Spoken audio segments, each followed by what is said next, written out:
Hello everyone, welcome to way to officer. I hope you all are doing well. So आज हम बात करने वाले हैं how to stay focus during preparation, during exam time. जब आपका एग्जाम पास आता है तो किस तरीके से फोकस रहना है, क्योंकि जब जैसे जैसे एग्जाम का टाइम पास आता है बहुत सारी चीजें, बहुत सी निगेटिविटी आती है। क्यों? क्योंकि हमारे परसेंटाइल अच्छे नहीं आते, हमारे स्कोर अच्छे नहीं आ रहे हैं, किसी न किसी कॉन्सेप्ट में हमें क्लियर नहीं है, कुछ ना कुछ कमी रह जा रही है, किसी की रीजनिंग स्ट्रांग है तो क्वांट वीक है, किसी का क्वांट स्ट्रांग है तो रीजनिंग वीक है। तो बहुत सारे निगेटिव पॉइंट्स सामने आते जाते हैं और हम लोग उसी चीज को पॉजिटिव में बदलने की बजाय और निगेटिव लेते जाते हैं, तो हमारा फोकस बहुत गड़बड़ा जाता है। तो इस वजह से कहीं ना कहीं हमारे स्कोर पर असर पड़ता है, हमारे एग्जाम पर असर पड़ता है और एग्जाम क्वालिफाई नहीं होते हैं। तो ये प्रॉब्लम बहुत होती है, सबके साथ होती है, हर एक एस्पिरेंट के साथ होती है। आपको किस तरीके से फोकस्ड रहना है वो हम लोग बात करेंगे, डिस्कस करेंगे। क्योंकि मेरे पास कुछ मेल आए हुए थे जिसमें लोगों ने अपने परसेंटाइल शेयर किए थे कि उनके जो मॉक है, उन्होंने जो मॉक दिया हुआ है उसमें कितनी परसेंटाइल आ रही है, किसी के 40 आ रहे हैं, किसी के 60 आ रहे हैं, किसी के 80 आ रहे हैं। तो कहीं ना कहीं लोगों में डर बना हुआ है क्योंकि इस बार सीट काफी कम है। तो इस वजह से सब लोग डर रहे हैं कि पता नहीं हो पाएगा या नहीं, प्री क्वालिफाई हो पाएगा या नहीं हो पाएगा। तो इस तरीके का डर है, क्योंकि मैंने मेल पढ़ा कई लोगों की तो उसमें उन्होंने ये चीज मेंशन की हुई थी।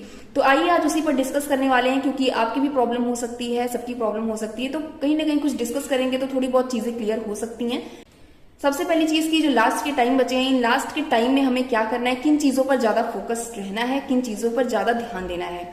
सबसे पहली चीज तो आपने जितने मॉक दिए हैं, कुछ मॉक तो आपने, मैं एक्सपेक्ट कर रही हूँ कि आपने कुछ मॉक तो दिए ही होंगे, मॉक टेस्ट। उस मॉक को आपको एक बार एनालाइज करना है। अगर आपने एनालाइज नहीं किया है तो कर लीजिए अच्छे से। एनालिसिस बहुत इंपॉर्टेंट है, क्योंकि आप कितने भी मॉक दे लो, कितना भी आप पढ़ लो कॉन्सेप्ट, अगर मॉक की एनालिसिस नहीं कर रहे हैं तो कहीं ना कहीं वो मॉक देने का कोई मतलब नहीं रह जाता है, वो पूरा वेस्ट है। क्योंकि एनालिसिस से ही हमें पता चलता है कि हमारी क्या कमी थी, हमें आगे क्या इंप्रूव करना है। तो मॉक टेस्ट बहुत ही ज्यादा इंपॉर्टेंट है और उसकी एनालिसिस उससे भी ज्यादा इंपॉर्टेंट है। तो ये चीज आपको ध्यान रखनी है, क्योंकि जब नंबर नहीं आ रहे, स्कोर नहीं आ रहे, आप मॉक भी दे रहे हो, आप कॉन्सेप्ट भी पढ़ रहे हो, तो कुछ ना कुछ कमी है, वो है एनालिसिस की। और एनालिसिस जैसे जैसे आप करोगे, आपका जो कॉन्सेप्ट है वो बहुत बिल्ड होता जाएगा और एक कॉन्फिडेंस भी आएगा साथ में।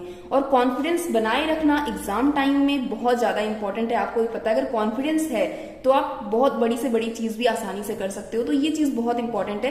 तो उस तरीके से ऐसे आप एनालिसिस करोगे तो आपका कॉन्फिडेंस बढ़ेगा। अगर नंबर नहीं आ रहे हैं तो इस टाइम आप मॉक अभी रहने दो, अभी एनालिसिस कर लो, 4-5 मॉक उठाओ जो आपने पहले दिए हुए, उसको एनालाइज करो कि कहां पर कमी रह गई है, उसको नोट डाउन करो। उसके बाद उस जो आपकी कमियां हैं, जो टॉपिक आपको नहीं समझ में आ रहा है, उस पर आप वर्क कर सकते हो। तो इस तरीके से आपके मार्क्स धीरे धीरे इंप्रूव होते जाएंगे। बहुत बड़ा टास्क नहीं है, देखने में हमें लगता है कि बहुत बड़ा है, नहीं हो पाएगा, बट जहां पर थोड़ा सा भी हम लोग कॉन्फिडेंस लेकर आते हैं कि नहीं मुझे ये करना है या ये चीजें हो जाएंगी, तो वो आसानी से हो जाती है। बस थोड़ा सा आपको अपने आप को पुश करने की जरूरत है।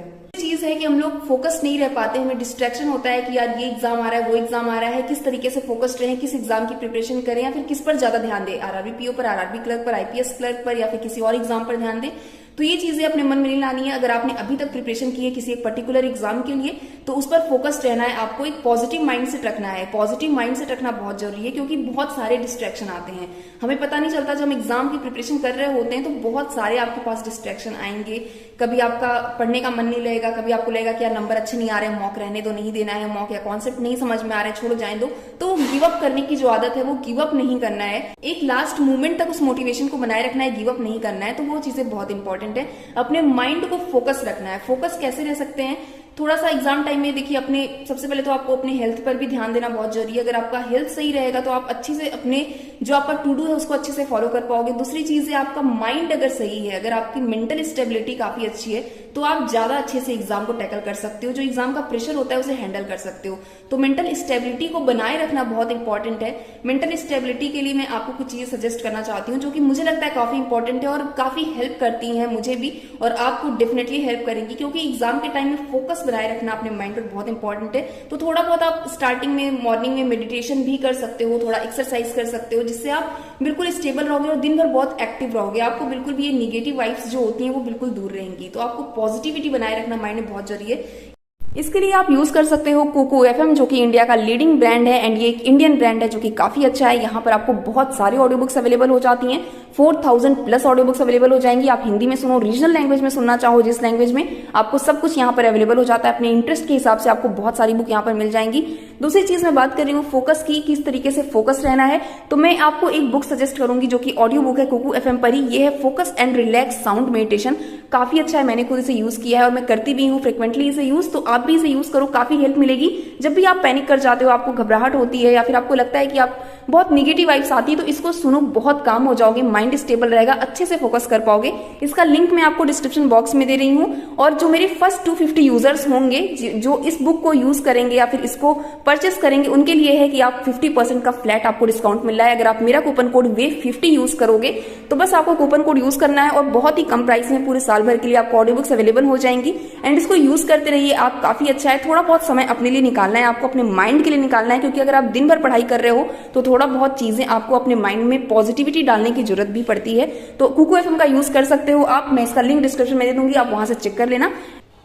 दूसरी चीज है कि इन छोटी छोटी चीजों पर ध्यान देना है। सबसे पहले तो आपने डेली आपको टेबल, स्क्वायर, क्यूब, ये सब तो डेली आपको 15 मिनट या 20 मिनट निकाल के इसको रिवाइज करना है, क्योंकि बहुत इंपॉर्टेंट है, आपको पता है आपकी स्पीड के लिए। दूसरी है एक्यूरेसी का आपको ज्यादा ध्यान रखना है। जब आप मॉक टेस्ट दे रहे हो तो एक्यूरेसी मेंटेन करने की कोशिश आपको बहुत ज्यादा करनी है। अभी से आप अगर हैबिट में ला दोगे कि मुझे एक्यूरेसी मेंटेन करना है, तो एग्जाम टाइम में क्वेश्चन बहुत ज्यादा हाई चांस होंगे कि आपके क्वेश्चन बहुत कम गलत हो, 1-2 क्वेश्चन अगर गलती से गलत हो गए तो अलग बात है, बट अगर एक्यूरेसी बनाने की अभी से प्रैक्टिस होगी तो आप बहुत अच्छा वहां पर एक्यूरेसी बना के आओगे। और एक्यूरेसी बहुत इंपॉर्टेंट है। मॉक में आप कितने अटेम्प्ट कर रहे हो वो तो इंपॉर्टेंट है ही, उससे ज्यादा इंपॉर्टेंट है आप कितनी एक्यूरेसी के साथ कर रहे हो। तो वो एक्यूरेसी की प्रैक्टिस करना बहुत जरूरी है। हम लोग सोचते हैं कि कॉन्सेप्ट तैयार है, मॉक चलो दे रहे हैं, 4-5 क्वेश्चन गलत हो गए, 6 गलत हो गए, चलो इतना चलता है। नहीं चलता है, आपको पता है एक एक क्वेश्चन से आप कितने पीछे हो जाओगे अगर एक क्वेश्चन भी गलत हुआ। तो वो एक्यूरेसी की प्रैक्टिस करना भी बहुत जरूरी है।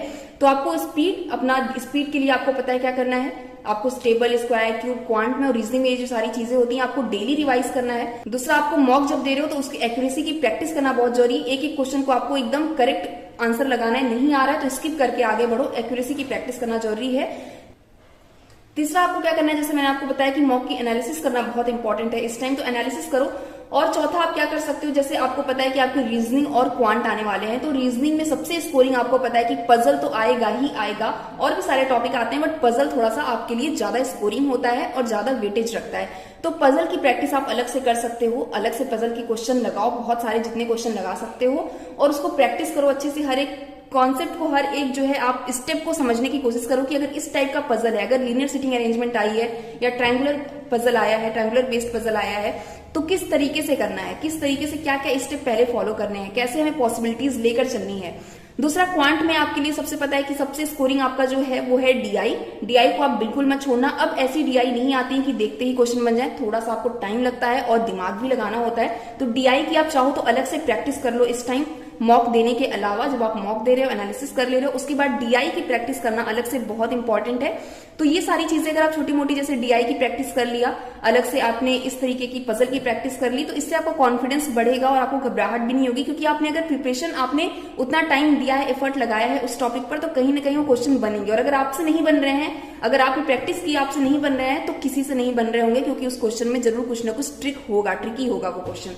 इस वजह से तो अपने ऊपर कॉन्फिडेंस रखना है। तो इस तरीके से आप प्रैक्टिस कर सकते हो। तो डेली आपको ये कुछ चीजें फॉलो करनी है। अपने माइंड को बिल्कुल फोकस्ड रखना है, स्टेबल रखना है, बिल्कुल प्रेशर नहीं लेना है। अगर आप प्रेशर लोगे तो आपका एग्जाम गड़बड़ होगा, बिल्कुल 0 चांसेस हो जाएंगे निकलने के। अगर आप प्रेशर नहीं लोगे और आपका एग्जाम अच्छा होगा, आपके हाई चांसेस होंगे निकलने के।